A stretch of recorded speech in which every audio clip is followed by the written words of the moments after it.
So one of the more frequent comments we got on our last video was, what did we have done to the boat? Why did it need to be hauled out, and what work was done?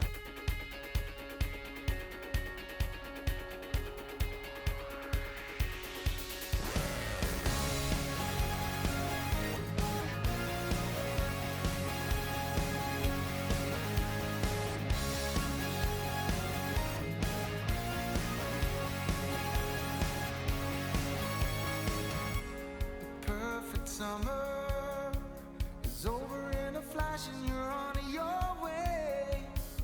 But some part of me is hoping for tonight. It's not too late. My mind says yes. You've been here for quite some time. But my heart tells me you should stay a little while.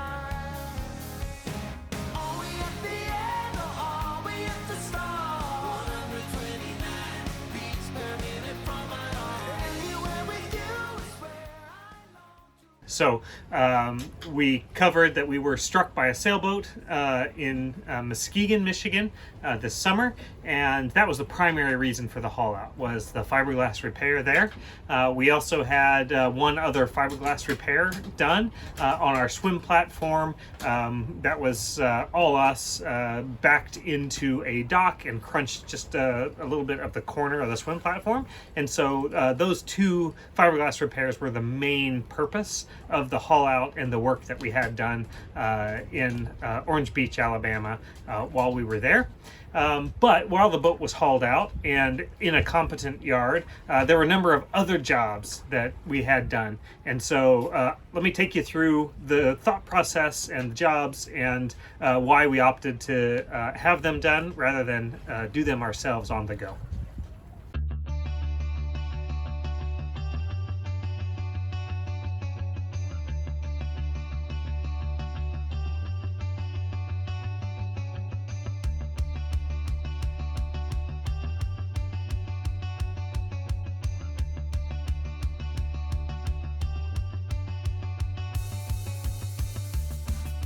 So one of the things we had them do while we were hauled out were water pump impellers, these big guys for both of our Volvo engines.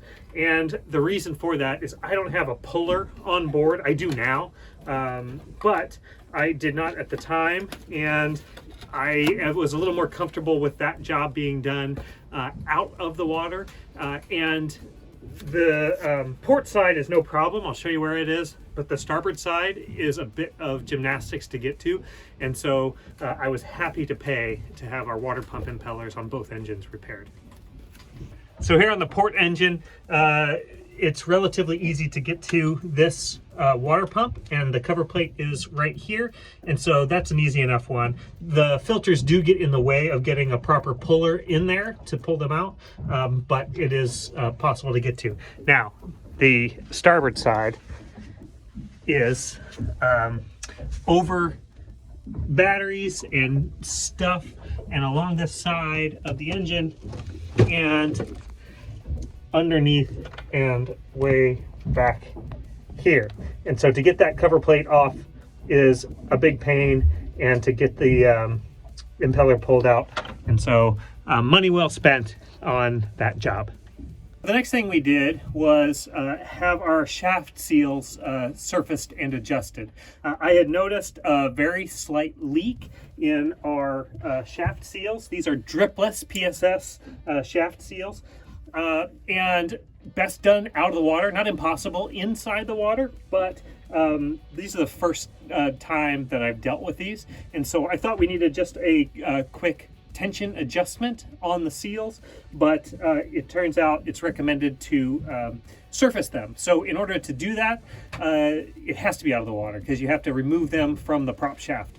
And so the propeller has to come off, the shaft has to slide back and be decoupled from the engine, and then seals removed, surfaced, reinstalled, and retensioned. This one's a little easier to get to. It's right down in here. And I'll show you the other side as well. So here's our starboard side. You can see a little bit of the carbon, but that's what we had adjusted. I'll show you the other side.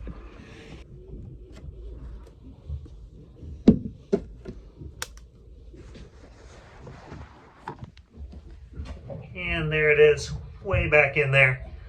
Bit harder to access. Money well spent. Well, I don't know if you can hear that. That's our vacuum flush head cycling.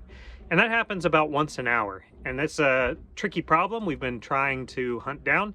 It does not, it doesn't relate to the normal things, like the bowl and leakage there or anything like that. It's still going. So in order to troubleshoot that and kind of further isolate it, we had the Duckbills replaced.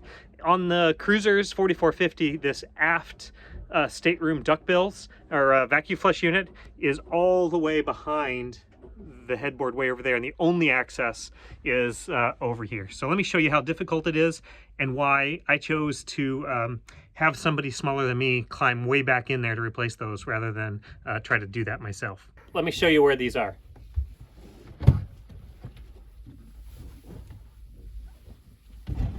Got this little bench seat that comes out.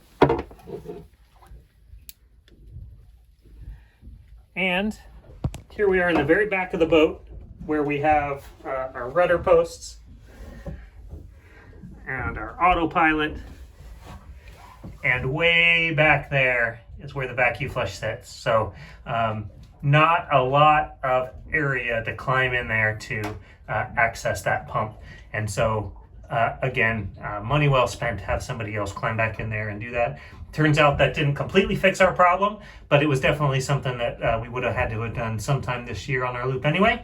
And so happy to be done with that job. And finally, before the boat went back in the water, we had it buffed and waxed. The hull sides especially, it's a lot easier to do that while it's out of the water, and it just really gave us a really clean, awesome, shiny boat to return to after our time on the hard. So it was awesome to have Saunders do all of these jobs for us and return to our boat just after Thanksgiving to continue our loop.